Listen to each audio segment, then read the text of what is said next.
Sir, can you prefer any book history to cover Yes, the yes, yes, yes. all? I'll recommend. I'll recommend. Okay, that will be the last part of the class, recommending books. One more, someone we had. This was Sabnam, right? Yes, ma'am. Okay, Sabnam, very good. And another, I think we had someone, Ronak. Ronak, you had a question? No, ma'am. Okay, okay, fine. Okay, so Okay. the book part we will be covering towards the end. Okay, so now we Ma'am, ma'am, I asked that my subject in bachelor's is literature, English literature. Can I Okay. change my can I change my optional subject rather than English? Like I love philosophy and geography. Yeah, definitely you can do that. No issues with that. As long as you love a subject and you're interested towards it, you can go for it. That is not a criteria that you have to go with that. The criteria for appearing in WBCS exam is that you just have to be a graduate. Yes. You can be a graduate in past course also. Okay. Right. You just have to be a graduate, and does not matter what subject you had in your graduation. You can choose any optional. Right. Okay, thank you. Okay, so let us move ahead with our history syllabus. Right. Yes. Now, modern Indian history. Right. তোমাদের সবার একটুখানি idea হয়তো আছে যে modern Indian history মানেই British period, তাই তো? Right. কারণ আমাদের যে মডার্ন ইন্ডিয়ান হিস্ট্রি 1947 পর্যন্ত বলা হয় যে আমাদের মডার্ন ইন্ডিয়ান হিস্ট্রি, 1947 এর যে ইনসিডেন্টটা হয়েছিল, most important incident, that was the freedom of India. After 200 long years of freedom struggle, we had finally achieved our freedom from the British colonial era. So our modern Indian history is mostly based on the British rule over India, right? But this British rule, they are a foreign power. They were a foreign power, right? এমন তো নয় যে ব্রিটিশরা হঠাৎ করে একদিন ইন্ডিয়াতে এলো আর হঠাৎ করে বলল যে আজ থেকে আমরা ইন্ডিয়াকে রুল করব, ইন্ডিয়া আমাদের জায়গা, আমরা এখানে যা খুশি তাই করব, এমন তো নয়। ব্রিটিশরা এসেছিল ইন্ডিয়াতে, the British came in India in 1600 AD, right? In 1600 AD. So when the British came in India, there was a very strong ruler ruling in India, and his name was Akbar. Akbar was a mighty Mughal ruler, right? Now, when Akbar was ruling, the British were just a trading company, right? The British came in India just as a trading company, right? But gradually, they started to grab power in India, and it took a long years for them to grab power. From 1600 to 1707, the British were just a trading company. ওরা শুধু business করতো। 1600 শতাব্দী থেকে 1707 পর্যন্ত ব্রিটিশরা ইন্ডিয়াতে কোনো রকম rule করতে পারেনি।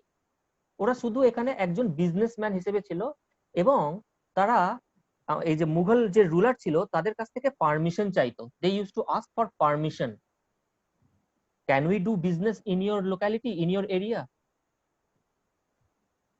right? So from 1600 AD to 1707, the British were just a trading company, that's all.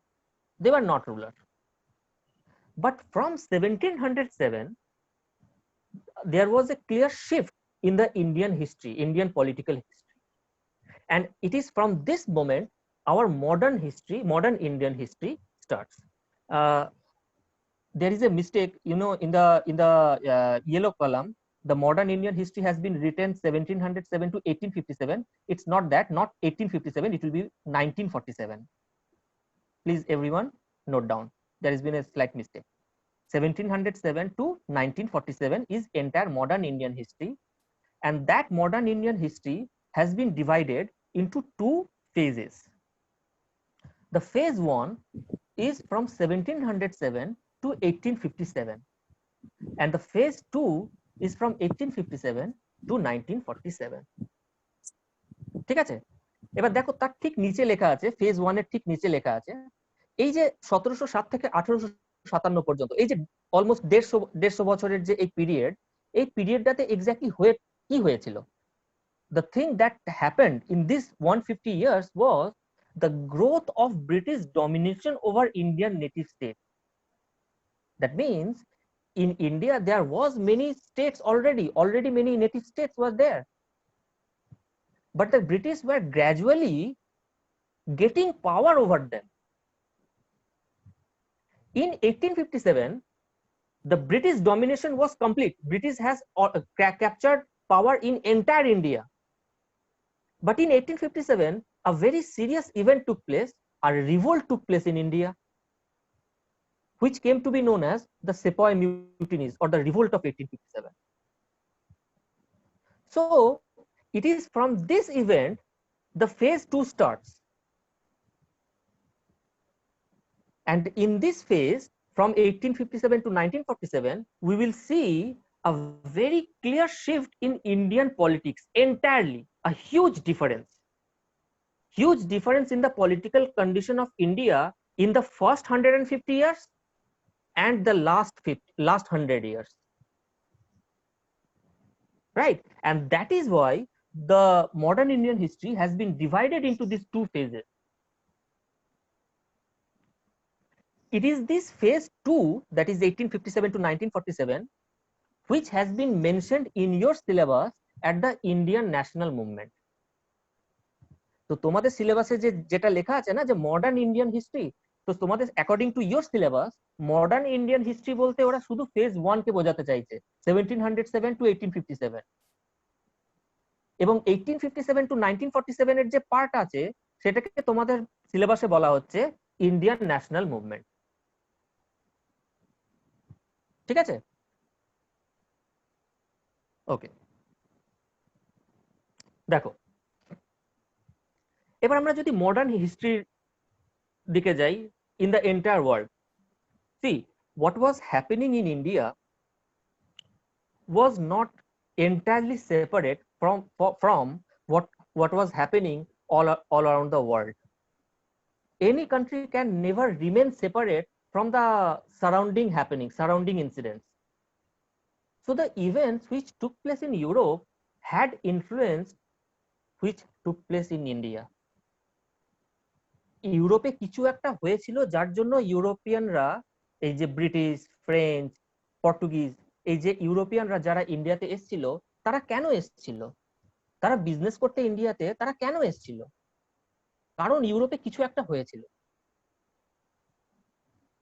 এবং ইন্ডিয়াতে কিছু একটা হয়েছিল, যার ফলে তারা সেই অপরচুনিটিটা পেয়েছিল যে হ্যাঁ, তারা ভাবলো যে হ্যাঁ চলো ইন্ডিয়াতে গিয়ে এবার বিজনেস করা। তো আমরা যদি মডার্ন হিস্ট্রি, এন্টায়ার মডার্ন হিস্ট্রিটা দেখি, will see in Europe the modern history is characterized by growth of capitalism. Now what is capitalism? Capitalism is a special economic condition in which the capitalist invest some of their money for manufacturing process. Right? Suppose there is a person who wants to manufacture shirt, clothes. Now he has some money and he takes a loan from bank, and using that loan he established a factory. So what did he do? He invested the capital means here what?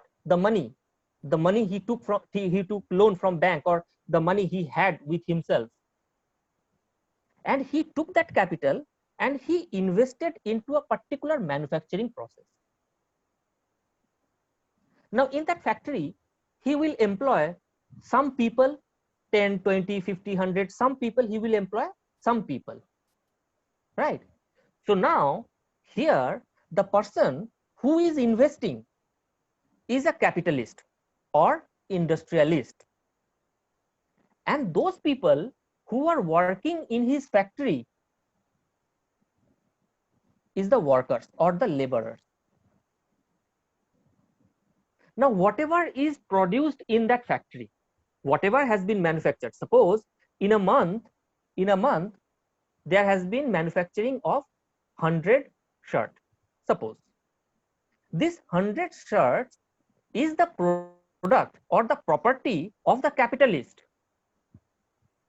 তো এই যে 10 জন বা 20 জন যে workers ছিল, তারা actually তারা পরিশ্রম করে ওই 100টা শার্ট প্রডিউস করলো আর ম্যানুফ্যাকচার করলো, এটা তাদের production, but still it is not their property, it is the property of the industrialist. And those workers who had worked in his factory, they have taken salary or wages for their work. So basically, what did these workers do? They sold their labor, they sold their expertise. This is called capitalism. In a capitalist world, there will be a capitalist and there will be many laborers, many workers. This class divide is a very important feature of capitalism. Capitalism jodi thake tale ei class division thakbei. You cannot eliminate class division without eliminating capitalism, because jodi capitalism thake, there will be some private individual who is going to invest some of his money for manufacturing of something, and he will always try to earn maximum profit from the manufactured product. So his attempt will always be what? Spend as less as possible and earn as much as possible. For a capitalist, একজন ক্যাপিটালিস্টের চেষ্টা কি থাকে, যে production cost কমসে কম রাখা যাক এবং selling price যতটা বেশি করা যায়। এবার প্রোডাকশন কস্ট কমানোর জন্য, what is the production cost of any manufacturing process? The cost for the র material, the cost for the electricity, the cost for the salaries, the cost for the maintenance of the machines. These are all included in the production cost. এবার দেখো, তোমার কাছে machine যদি থাকে তোমাকে maintain করতেই হবে, কারণ মেশিন চলতে চলতে খারাপ হবে, মেশিনের মেইনটেনেন্স আছেই। তুমি যদি ইলেকট্রিসিটি চালাও, ইলেকট্রিসিটি কস্ট আছেই, you can not reduce the electricity cost, তার তো বিল আসবে। The only thing you can reduce is the salary of your labor, the wages of your worker. So in a capitalist world, what basically happens is that the capitalist or the industrialist earns the maximum profit, whereas the workers who actually produce, who actually manufacture the product, they get as less as possible salary or money for their work. This is a very important feature for capitalism, right? So this thing was going on in Europe in modern history period. But in India, if we see the characteristic of modern Indian history, we don't see the growth of capitalism. On the other hand, we see growth of colonialism. Colonialism means the British came in India and colonized India. Now these two things, capitalism and colonialism, are not separate. They are very, very much interlinked with each other. Without capitalism, colonialism does not take place. যদি ইউরোপে capitalism না আসতো, তাহলে কিন্তু ইন্ডিয়াতে বা এশিয়াতে colonialism আসতোই না। আর ইন্ডিয়াতে বা এশিয়াতে যদি কলোনিয়ালিজম না আসতো, তাহলে ইউরোপে ক্যাপিটালিজম এসেও কিছুদিন পরেই সেটা ধ্বংস হয়ে যেত, সেটা নষ্ট হয়ে যেত, they would have been destroyed. So capitalism created colonialism in the third world countries, so-called third world countries, that is India, Asia, right, Africa. These are the third world countries. So in 17th century, in 17th and 18th century, Europe was not very rich country. Europe was not developed country. In today's time, আমরা develop country বলতে western countries কে বুঝি, right? UK, UK, France, Germany, Italy, Spain, European countries, and America. But at that time, they were not developed. They were not rich. In fact, the people of India was much richer than the people of Europe. And that is why India was very attractive to them. They always wanted to have trade relations with India. They always. They used to call India the golden bird.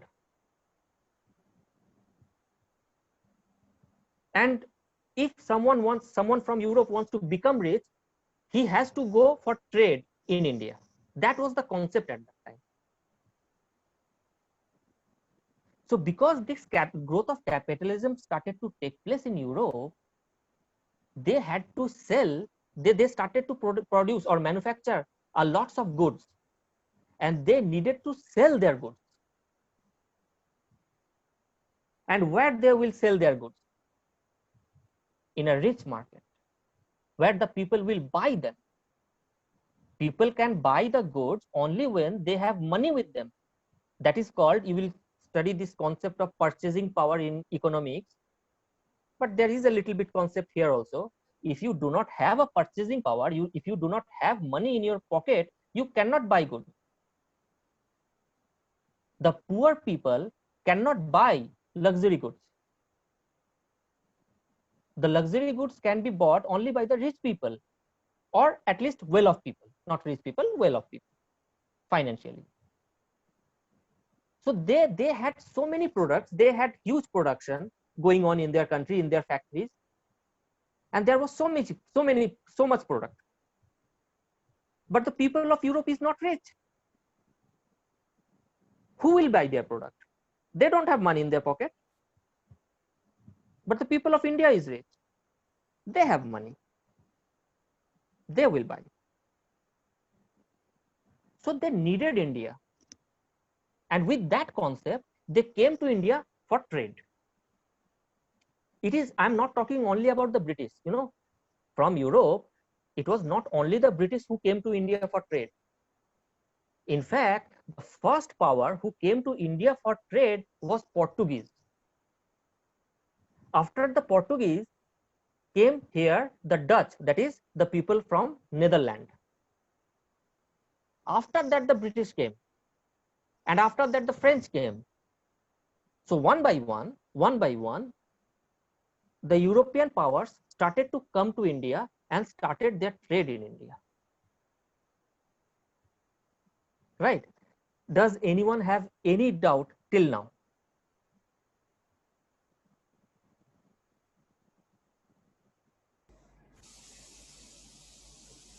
Any doubts?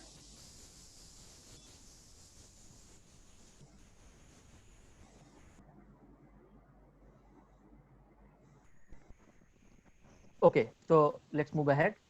Yes, sir.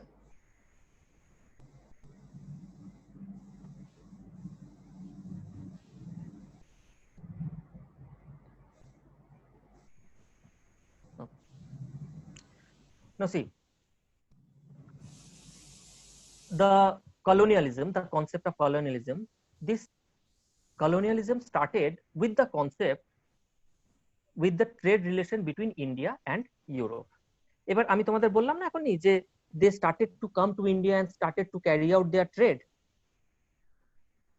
The trade relation between India and Europe, in fact, was very old, was very ancient. Now you must have heard that there was a great Greek king, Alexander the Great, who had invaded India, who had come to India, right? And Alexander came to India in 326 BC. BC means before Christ. And he stayed in India for 19 months. এই কোশ্চেনটা আসে বহুবার WBCS এ। কত মাসের জন্য Alexander ইন্ডিয়াতে ছিলেন? 19 months, 19 mass. And he returned to Europe in 325 BC, but he did not survive very long within a very short period of time, he died due to some reason, due to exhaustion or disease or whatever the reason, he died.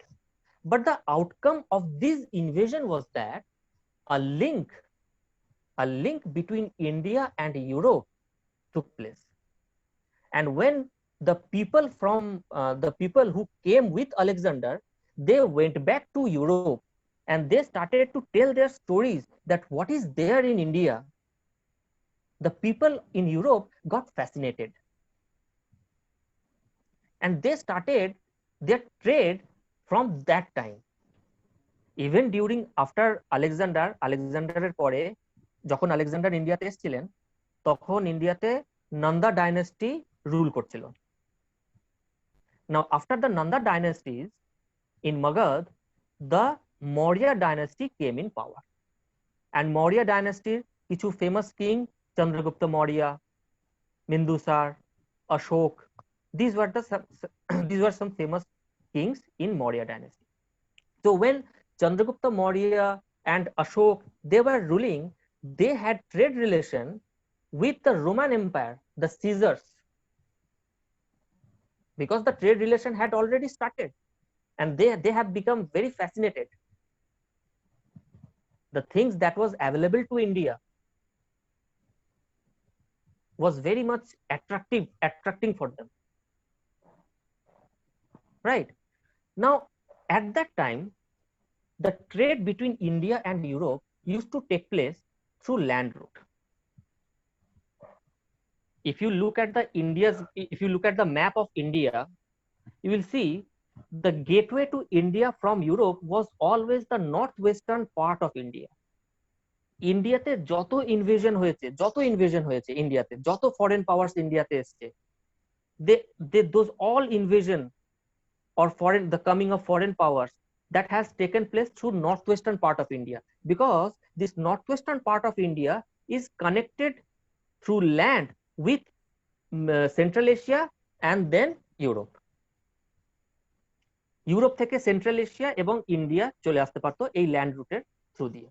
Now you must have heard about the Silk Route, right? What is Silk Route? Silk Route was a route of trade which originated in China, because Chinese silk was very very famous, very popular. The same condition was with China.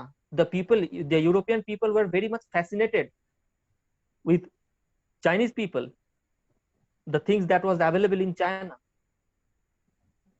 So this Chinese silk, the trade of Chinese silk used to take place through the Silk Route.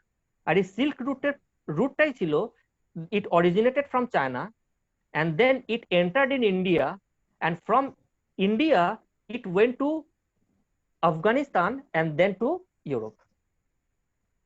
That was the Silk Route, old Silk Route, ancient Silk Route. So the trade relation was already there between India and Europe, right?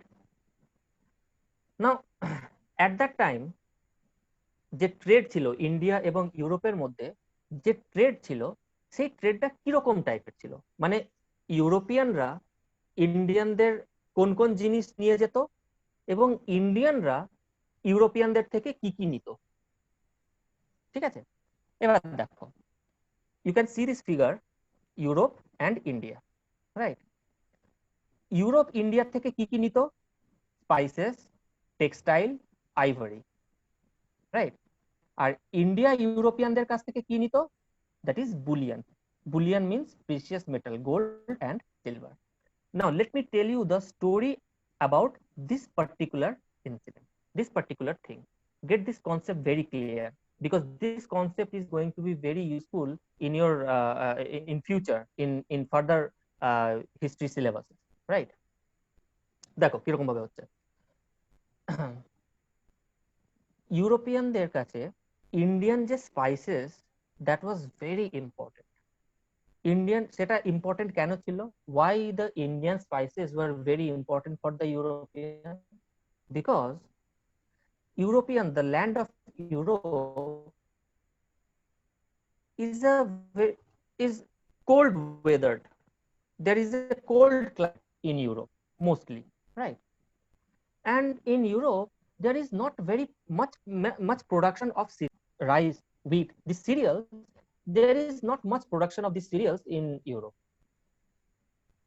The main staple food for the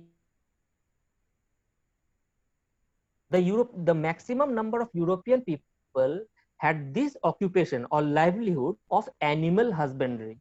They used to have huge animal farm, and in those animal farm, they used to domesticate cow, buffalo, sheep, goat, this kind of animals.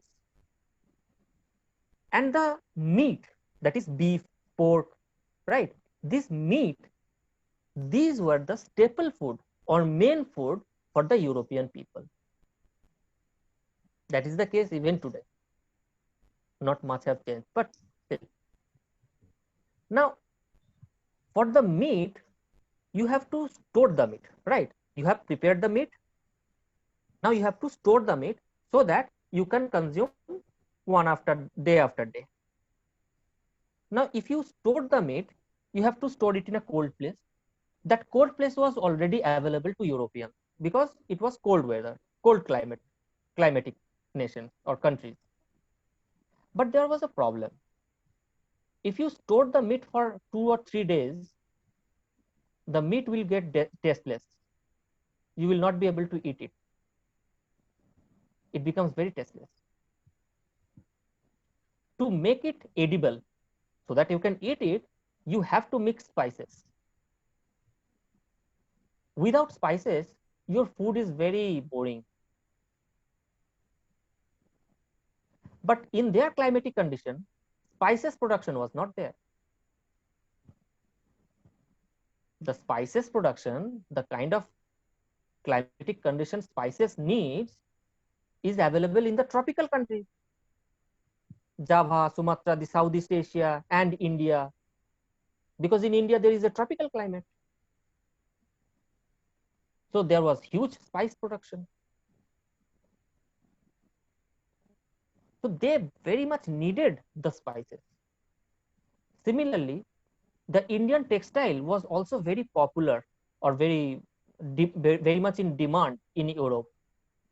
You must have heard about Dhakai muslin. So what is this muslin? This is textile. It was so fine, the muslin, Dhakai muslin was so fine that the royal families of Europe used to use the Dhakai muslin, the clothes of Dhakai muslin. It was so much in demand. And ivory product, because in India, ivory means from the tooth of elephant. Elephants were very much available in India. Right? These were very much in demand in European market. Now, at that time, there was no currency. আজকের টাইমে যেমন dollar, টাকা, pound, euro এইসব currency আছে, সেই সময় তো কোনো কারেন্সি সিস্টেম ছিল না। তাহলে সেই সময় ট্রেড চলতো কিভাবে? ট্রেড চলতো বার্টার সিস্টেমের থ্রু দিয়ে। Barter system means exchange of goods. Suppose you have something which I need and I have something which you need. So what we'll do? We will trade. You give me what I need, I'll give you what you need. That is called barter system, right? But in barter system, there is a slight problem. Suppose I have something you need, but you have something which I do not need. Will I trade with you? No, right? The same condition was there between Europeans and Indians. The Indian people had so many things the Europeans needed, but the European people did not have anything or much things which Indian people needed. So when they came for trade in India, the Indian people asked them, what do you have? What do you have of my interest? They could offer nothing except for precious metal, that is gold and silver. because in India, there was a shortage of gold and silver. Even today, when you will read economics, you will study economics, you will see how much gold import India carries out every year, even today. There is a huge gold demand of gold in the form of jewelry or whatever. In this time period, I had heard, I don't know how much true, I have not seen the news, but I had heard the gold prices has reached up to 50,000, 60,000 rupees per 10 gram. So you can imagine how much gold, the demand of gold or silver is there in India. And the reason is that gold is not available. Gold production is not there in India. So the Indian people used to take gold and silver from the European people. And in return, they used to give spices and textile and ivory product. Now, I'll give you a very interesting fact, right? You must have heard about many invaders in India, right? Mahmud Ghazni, must have heard this name, Mahmud Ghazni, who had invaded in India 17 times. 17 বার ইন্ডিয়াকে invade করেছিল, and he destroyed the Somnath temple. And every time he invaded 17 times, every time what did he do? He plundered India. Plundered India of what? Of this gold, silver, diamond, and these precious stones and these things. ওরা জানতো যে কোথায় কোথায় গেলে আমি এই সমস্ত একদম পুরো ভান্ডার পাবো মন্দির। Indian temples were filled with gold, silvers, and these precious things. Now consider this: how much gold production was there in India? When you will study geography, you will see there are hardly 1 or 2 gold mines, and in those gold mines also, the production is so meager that it is not at all enough to supply that kind of gold that was there in Indian temples. Muhammad Ghori, he came in India, plundered India. Taimur Shah, he came in India, plundered India, and took all the golds and everything, took it away. Nadir Shah came in India, plundered India, and took it away. So India was like a ATM machine for them. Whenever they had this shortage of cash, they used to come to take out some money without an ATM card. They knew, जाऊंगा कुछ तो मिलेगा, पैसा खत्म हो रहा है अभी, चलो इंडिया से जाके लेके आते। So now the question is, ইন্ডিয়াতে তো গোল্ড প্রোডাকশন ছিল না, গোল্ড মাইন্স ছিল না, আজকেও নেই। What was the source of this amount of gold in Indian temples? The trade. So what we did, we collected the gold and silver and everything by foreign trade. And once at a time, some invaders used to come to India, plundered whatever had been stored and took it away. And then again, Indian people started to rebuild. Again, they started their foreign trade. Again, they stored their gold. And then again, one invader came and took it away. And this trade, for the Europeans, the trade with India was very much imperative. Why? Because the spices, textile, ivory, the spices, if we talk about spices, this is a very much perishable goods. You consume it, it gets over. You need steady supply of spices. But gold and silver, this is non-perishable goods. The goals that came in India, it will always remain there until and unless it gets plundered. But for the Europeans, they need a steady supply of spices and textiles. So they have to come to India. They have to give gold to Indian people. They have no other way, because they did not have anything to share with us, to trade with us. So at that time, we, or Indians, we were a very rich country. Our foreign trade was highly surplus foreign trade. Today, we are going in deficit, foreign deficit. Our foreign trade is going in deficit today, but at that time, it was highly surplus. Right? Clear for everyone, this part? Yes, sir. Okay, I'll ask every one of you, are you getting the concept? Are you able to understand the approach of studies of history? Yes, sir. Yes, sir. Yes, sir. Okay, so how are you liking, how are you feeling about this subject? Is it very tough? Is it boring? Also interesting. After listening. Interesting? Come Yes, on, sir. interact with me. Interact with me. Yes, sir. Interesting? Yes, sir. Okay. So how many of you are from non-arts background?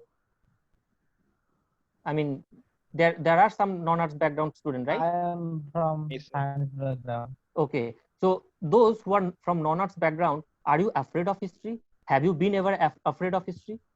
No, sir. No? No, sir. Anyone else? Okay, good. So you like this subject, right? You are liking this subject, right? The kind where we are going, we are approaching. Yes, sir. Okay. Okay. So the whole idea is that sir is trying to make you understand the reason of things, how it all started. Okay. Without making, getting into the details of, who started it and the names and all. He's giving you the idea, how it all would continue. Okay. In days to come. So this is the way you got to study history. And, these flow charts and, the way sir is teaching it is good. You keep noting it down in your copy. Okay. So once you read it again, it will be very clear to you. Because just hearing today, you might forget, na? You might forget in a days, okay? So just note it down. It would be easier for you to recollect. Okay, sir, we can continue.